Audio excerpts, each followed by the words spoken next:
Hello everyone, welcome to the next module of endodontology. This will be rubber dam application and isolation part 2 video, and let's quickly revise what we learned in the previous video. We learned about the clamp forceps, the rubber dam punch, different types of frames, the rubber dam template, different kind of sheets,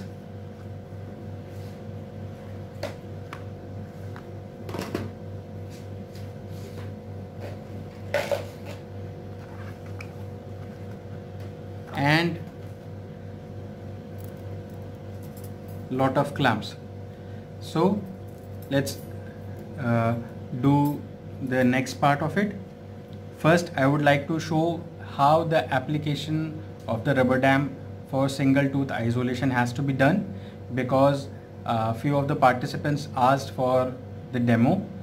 This is a preclinical setup, so due to the limitations of that, patient insertion of the rubber dam is not the part of the video right now, but very soon we will discuss that also, and we will provide videos for that. I will be giving videos of how to place the rubber dam on the maxillary first molar and mandibular first molar, the third quadrant. I'll show you how to place rubber dam on this. I've kept the frame already with the dam, and this is a technique that I frequently use with the clamp and the dam technique.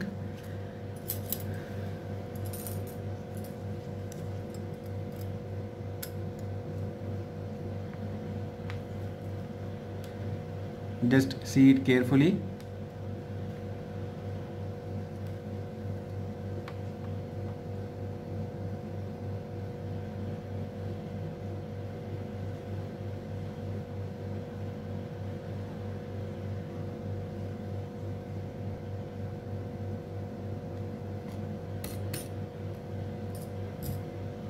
With a blunt instrument, a plastic carrier mostly, this can be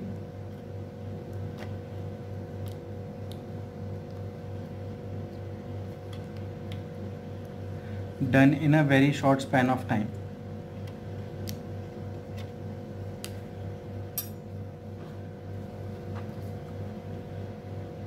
When the patient closes the mouth,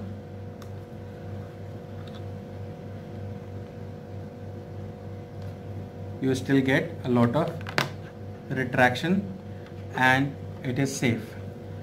Let's do it again for lower molar.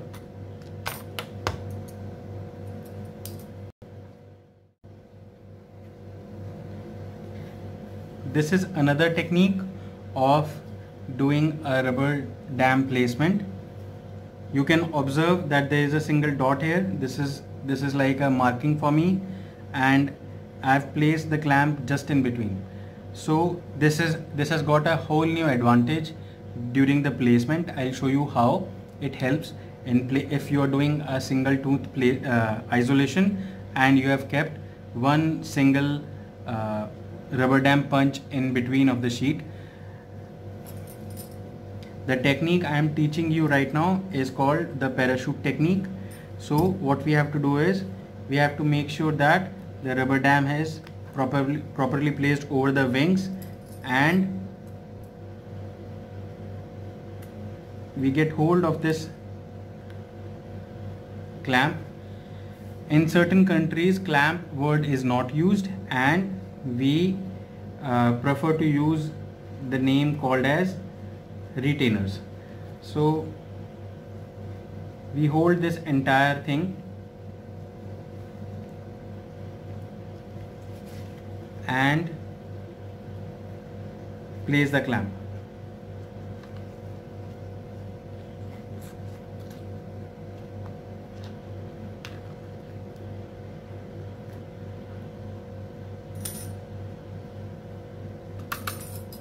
So my sheet has been there, my clamp is there, and slowly I will remove the rubber dam sheet over the wings. Please remember, it has to be a very blunt instrument. No sharp instrument will work in these conditions. Followed by this, I would place it. This is the rubber dam frame. I would place it in such a way that we can get small pockets out of this rubber dam sheet, and that will help us in retaining the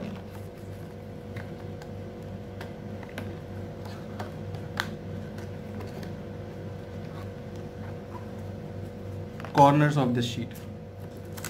So this will act like a small pocket here.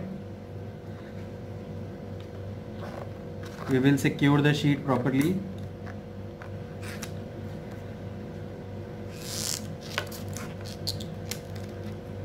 And we are done. So what is the actual advantage of using a rubber dam sheet and making a rubber dam punch just in between? The part is, this becomes a bit more movable. If the patient is like this area becomes movable. So with this area here, if you imagine a cheek here and there is a small space, you can use suction tip for the intraoral purpose.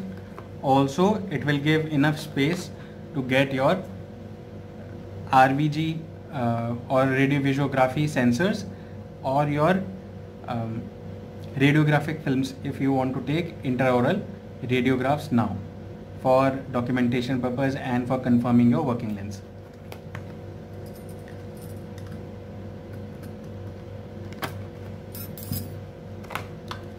I wanted to tell you something, that if you have flossed your entire retainer or clamp, this has a good advantage, because just in case this clamp breaks away, then you have got both the sides of the clamp engaged with the tooth floss. Also, while trying, if there is some discomfort to the patient or an iatrogenic error, by mistake if this clamp goes down the throat of the patient, you still have floss to catch hold of this clamp. There are possibilities, there have been documented cases that these clamps do slip away from the practitioner's hand. While discussing this, I must tell you that there are two different rings for different sides of the tooth. These serrated areas, please see carefully, these serrated areas, these are meant for maxillary teeth in most cases, and for both sides you have retainers. So remember, while you are placing it, this ring has to be towards the distal side of the tooth surface of the concerned tooth, and the rubber dam sheet is properly secure. So you have a technique of placing it just according to the template. If you see, according to the template, or I have shown you another technique that it can be just in between. So please make sure that you practice the technique very well.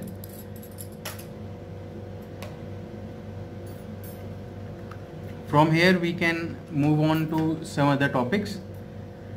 We have clamps for anterior teeth, as we all know, but certain companies do provide clamps without these spaces for catching the forceps.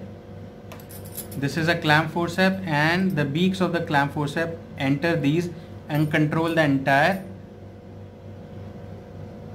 clamp. Even in this you have areas to control it, but to make these clamps more sturdy and to add weight to these clamps, certain companies do not provide these forceps holes. And see this, you have to manage. There are certain small curvatures here and they are good enough to hold the forceps. So forceps clamps can hold on to these clamps with a design. So these are not faulty, these are designed by purpose.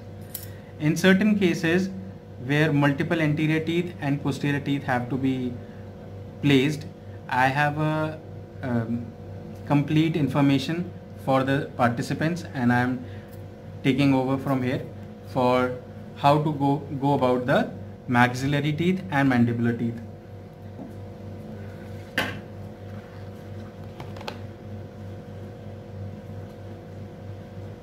I am using a heavy sheet because if you are doing multiple anterior teeth and multiple posterior teeth, the main reason for isolation will be mostly restorative and for aesthetic purpose. If you are doing aesthetic or composite restorations, then or placement of veneers. So multiple teeth are isolated in mostly those cases, or individual isolations are only pertaining to endodontic treatment. So let's see what we can do. In this case there is no translucency, it is a heavy sheet. So I am using a stencil that has got perforations, and this will help me. So first thing first, I will mark the orientation point.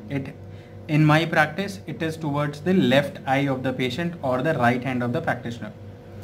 So you can keep your own orientation points according to your own convenience and learning curve. With this sheet I am isolating the first premolar of the first quadrant and the first premolar of the second quadrant and all the teeth in between. So we will be isolating 8 teeth right now. You can see I have marked the dots according to the design and the diameter of the teeth. The maximum diameter will be for the central incisors. I am keeping the maximum diameter on the rubber dam punch, and here we go.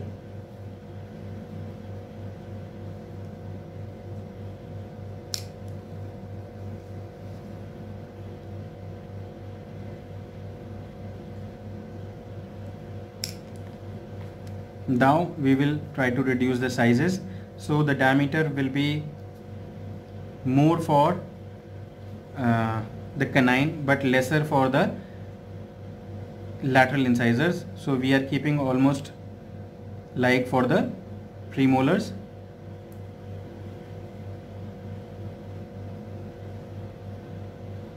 So we will use the third largest punch for the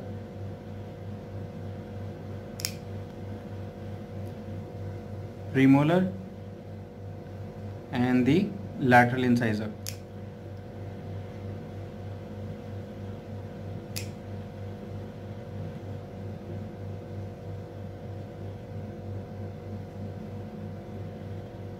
I am just making sure that there is no residual sheet. Hope everybody understands the diameter part of the tooth. So canines also have a bulky parameter, and we can go ahead with the largest punch hole because canines also are massive teeth.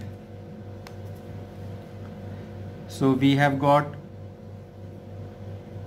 in the single arch we have got four teeth.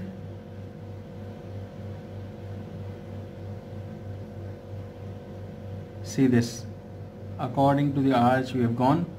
We can see central incisors, spaces for lateral incisors, punch holes for canines and punch holes for the first premolar. So what we need to do,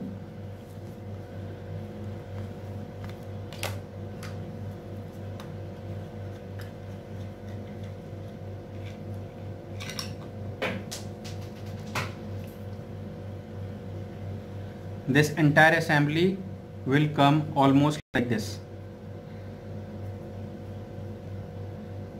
If the contacts are very tight and you have already checked the contacts between the teeth, there are possibilities that you don't even need the clamp. But I will show you what we have learned during our post graduations, because the conventional techniques are more secure. What I believe, that they are more secure. So this ring, the distal part, and this premolar clamp will be placed almost like this, and the ring has to be on the distal surface of the premolar. Similarly,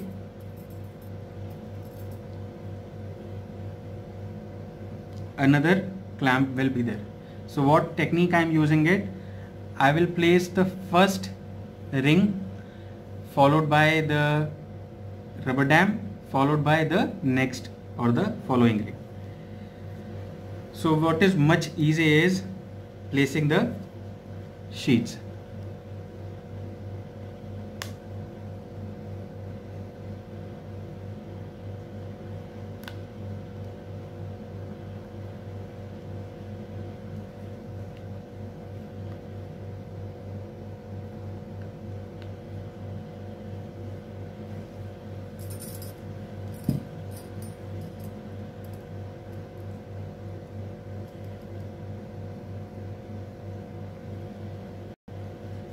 So I'll show you how I am doing it.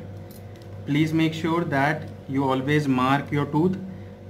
It gives you orientation, or what we can say, it helps you in not misguiding yourself while placement, because it is all visual game, and the main part is patient has to be anesthetized before we start with the rubber dam placement. By the time entire rubber dam placement will happen, your patient will be sufficiently numb, or prolonged numbness will be there. Along with that, there are high possibilities that these clamps can be very painful to the patient while you are placing them. So make sure that none of the patient is hurt while the placement of these clamps.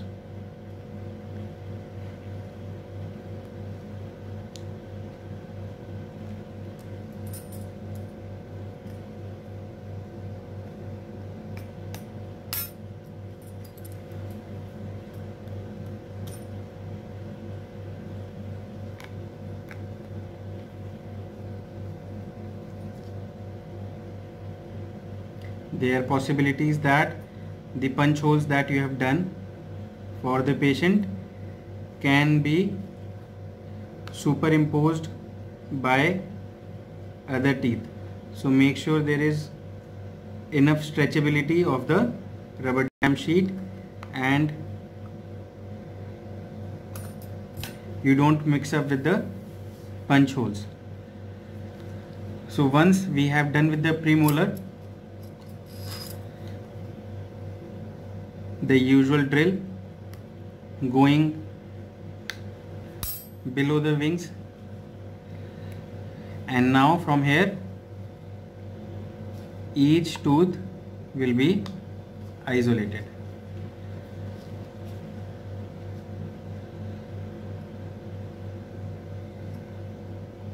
Usually when we place a rubber dam, most of our assistants are trained to help us, and they make sure that the interdental dam has reached its place.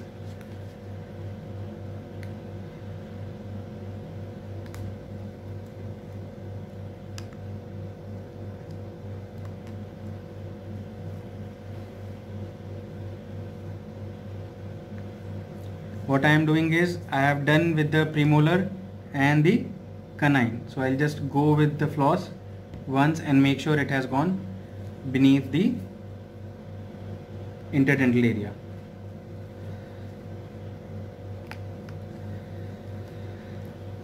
What I can do is, I can go with the last premolar and I will place the ring or the clamp. This will help me secure my entire rubber dam sheet.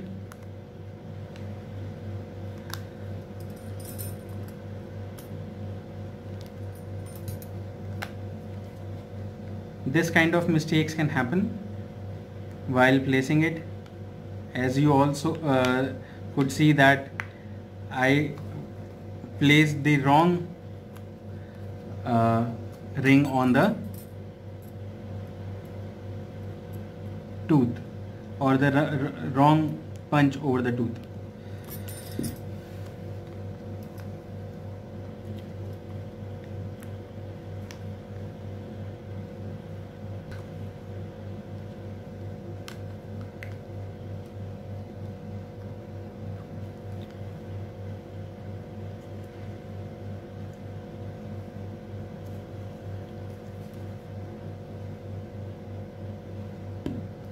Please go in the interdental area and secure your sheets. The beauty about anterior placement of rubber dam is that in most cases, if there is no interdental space,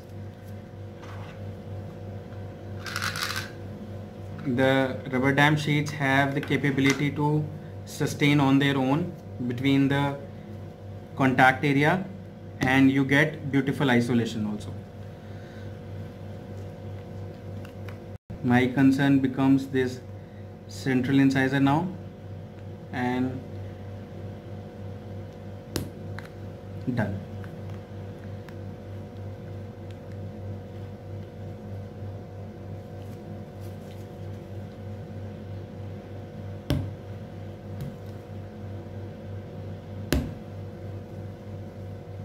There can be sharp edges. The model that I am using right now has preparation for a veneer for one of my participants. So these sharp edges can be dangerous for a rubber dam sheet.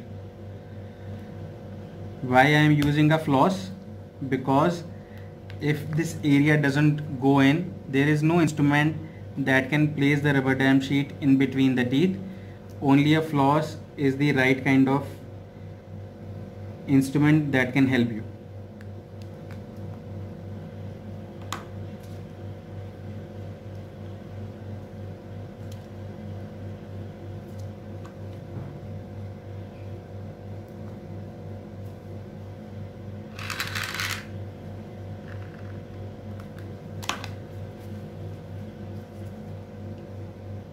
So I am using a silked floss.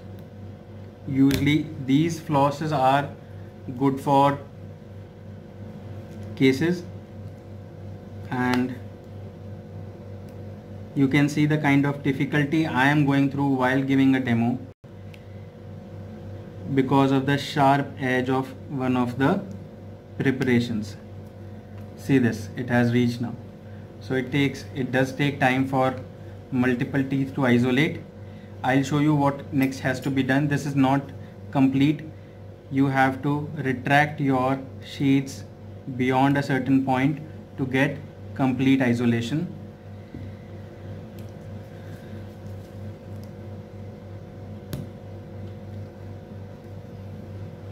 In the previous video also we showcased how we can isolate, and there is a process called as tie floss or floss tie. So I'm just showing you how to make a floss tie.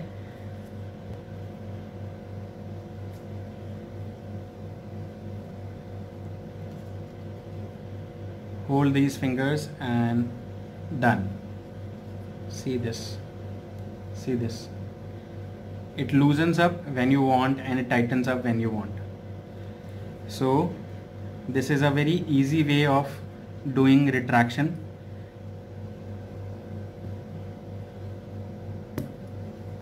And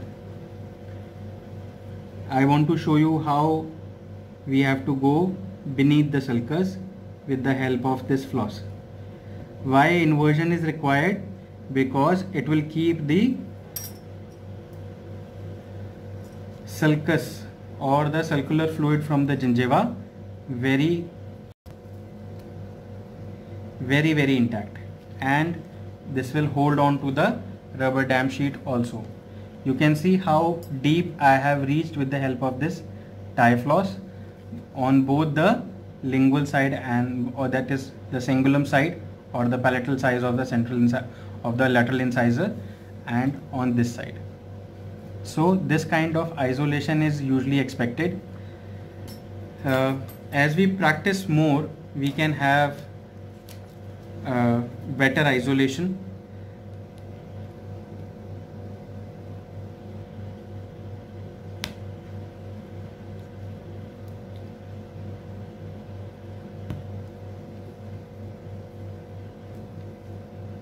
Let me show you how to do the central incisor now, because central incisor also looks incomplete with this kind of isolation. So we will make another floss tie. In my practice, what happens is, if I am making a isolation part of the tooth and I am doing everything, so one of my assistants will help me in stretching these floss ties, and one of the assistants will be busy making more floss ties for me. So around 7 to 8 floss ties are required when you're doing such kind of isolation.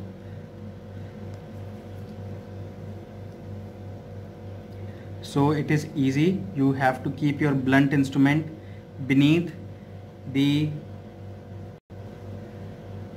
cingulum and try to just knock it. See this, you have to do a movement and your job is done.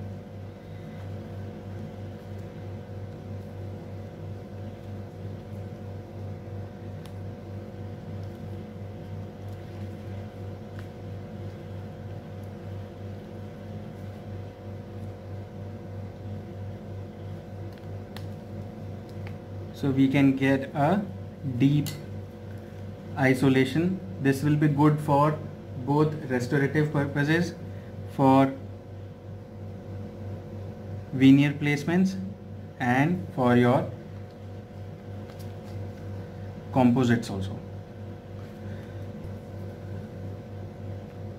See this, we have to go beneath the cingulum, and inversion is essential.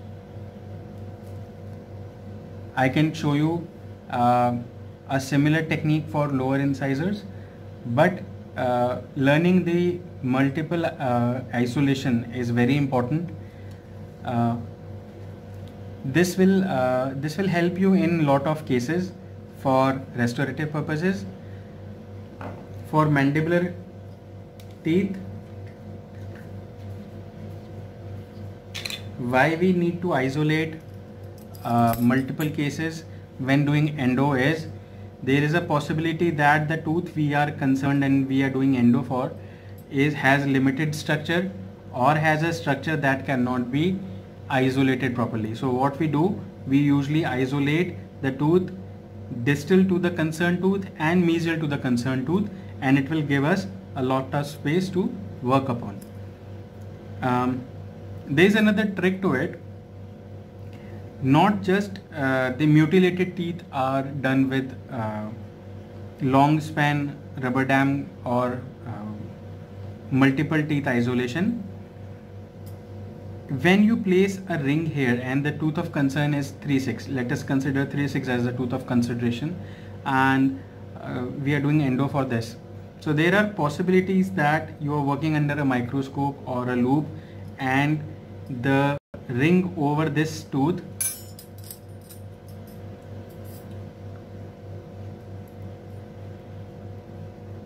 is a hindrance. Let's see it this way, that you have to place your mouth mirror and you have to accommodate your handpiece or your convenience form or your instrument.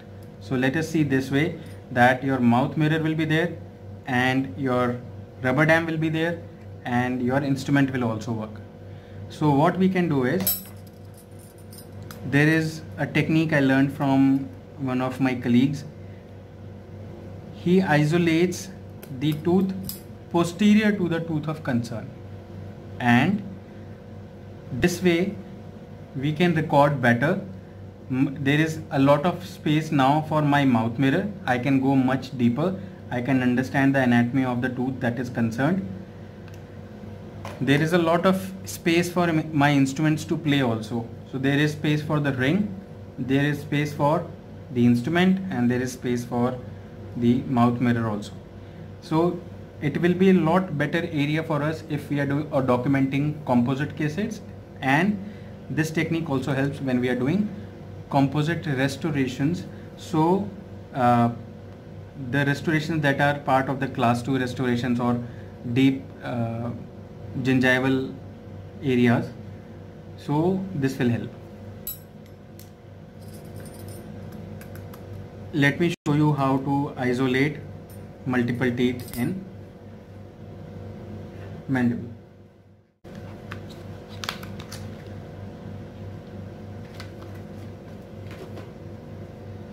Similarly, the rough surface or the matte finish surface, marking for me, arbitrarily I am keeping just in between. Along with that, if this is my tooth of concern, I will keep one more punch here and one more punch just mesial to it.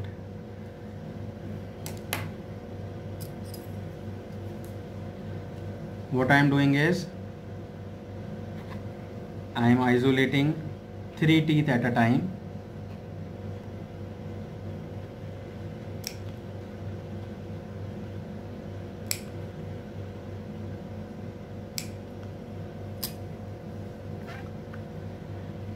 The tooth of concern is 3-6.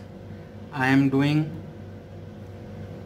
clamp placement on 3-7, and what I am doing is I will isolate till the premolar, the second premolar, or 3-5.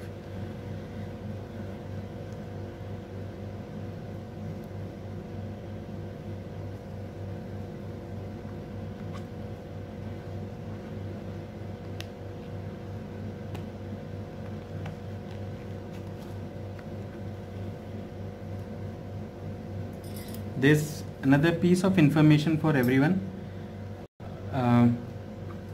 In recent times, maybe we can say in past 3 or 4 years, we have seen a new thing in the world of clamps. There are longer clamps or Elliott clamps that are used for multiple isolation of teeth and to bring better cheek retraction and the tongue retraction. Also, there is a new surgence of radiolucent clamps. That means clamps made of a material that will not showcase on the radiograph.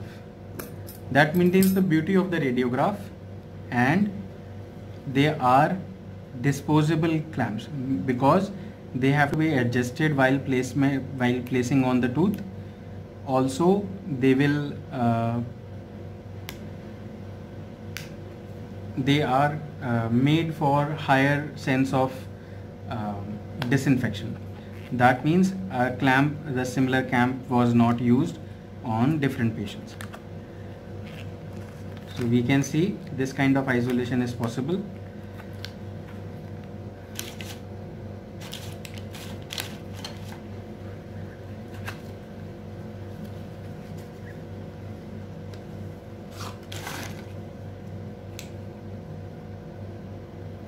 We can use a widget here to go interdental.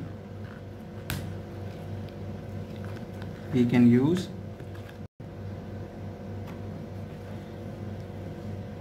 a piece of floss to stretch it and go here.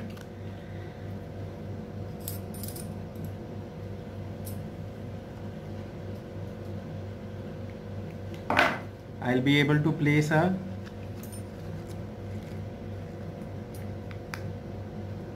premolar clamp, both for retraction purpose and a lot more securance. But just in case you are not willing to place a clamp in such way, do not worry, you can always go with a floss tie, or you can go with a widget. A short piece of this rubber dam can be cut away and it can be placed also interdentally.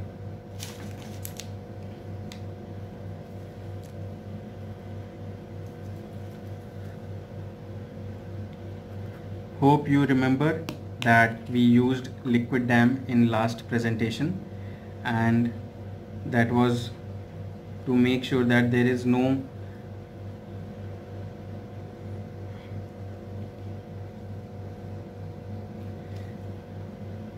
leakage of liquids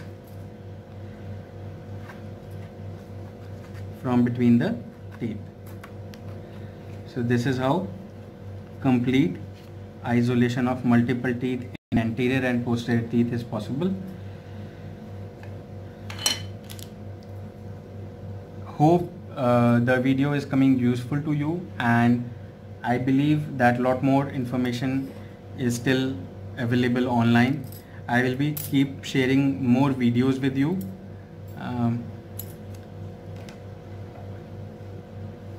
Multiple teeth isolation with floss tie. New kind of sheets are coming up with yellow color. New clamps that are radiolucent, they are not visible on the radiograph, and they are disposable in kind, that are available. Matte finish is important. Keep the matte finish towards the occlusal surface. Keep the shiny surface towards the tongue or the palate. I understand lot of practice is required while doing all this, but once you start doing rubber dam isolation, the kind of peace you attain while doing endodontics, it is immense. Let's meet on the other side of the video with another video on the next module. All the participants are supposed to get in touch with me after seeing this video, and if your clinical practice has a rubber dam kit, please practice this on models, followed by your assistants and your colleagues who are ready to volunteer for this exercise and this clinical trial, followed by you should practice with lot of patience on a restorative case or a case where you want to document a working length or a master cone. Once you start isolating in different patients on different treatment aspects, you will love the kind of isolation you are attaining with the help of rubber dams. And I want to see all my participants very soon doing most cases under rubber dam. There are no contraindications, absolutely no contraindications of using a rubber dam. Every case is there. In certain countries, if you are not using a rubber dam sheet and there is a accidental slippage of any dental clamp or a crown or a restorative piece, if it is there, or there is some sort of allergy to amalgam that has been documented, then court will definitely ask you for a possibility that why the rubber dam was not used. And in certain countries, not using a rubber dam can be a piece of negligence from the dental practitioner's side. So the best part about rubber dam is start using them, get comfortable with rubber dams. I understand learning during the rubber dam placement is inconvenient, it takes lot of time, but I assure you with lot of practice you can do single tooth isolation within less than 2 minutes time and multiple teeth isolation in 3 to 4 minutes time. The last but not the least point, I just remember I forgot to tell you during the program, when there is a placement of a rubber dam clamp, you have to see 4-point contact. 4-point contact, that means a clamp has to stay onto the tooth surface at least at 4 points. Also, there should be no rocking of the rubber dam clamp. The entire frame has to be highly secure. And one more small tip for all the users: if you feel that the rubber dam sheet is blocking the nostrils of the patient, if you feel that the rubber dam sheet is blocking the nostrils of the patient, the airway has to be very patent. There should not be any blockage to the nostrils. So a slight crescent shape cut can be made onto the rubber dam sheet on this most top part of the rubber dam sheet. This will help in clearing the airway. Certain practices use rubber dam napkins also. These napkins will help while the rubber dam sheet touches the skin of the patient, so it becomes a barrier between the rubber dam sheet and the skin of the patient, because there are possibilities that patient can be allergic to the powder that or the material that is used for making these sheets. Non-latex sheets are also available in beautiful colors and you can try them. Certain manufacturers make smooth sheets, and certain manufacturers for restorative purposes they make serrated or designer sheets. So it is just the part of learning, and I wish I get to see a rubber dam kit in your practices. If you have not bought any rubber dam kits, very soon in your practices. And right now I would say goodbye. We will meet again in the next module. Till then, take care and practice lots and lots. You have done a very good job till now. All the participants are sending me their cases. We are discussing a lot of cases nowadays, and I wish I can give more and more of endo, and whatever I have learned during my PG days and during my clinical practice, I wish to give it away to all my participants. Best of luck.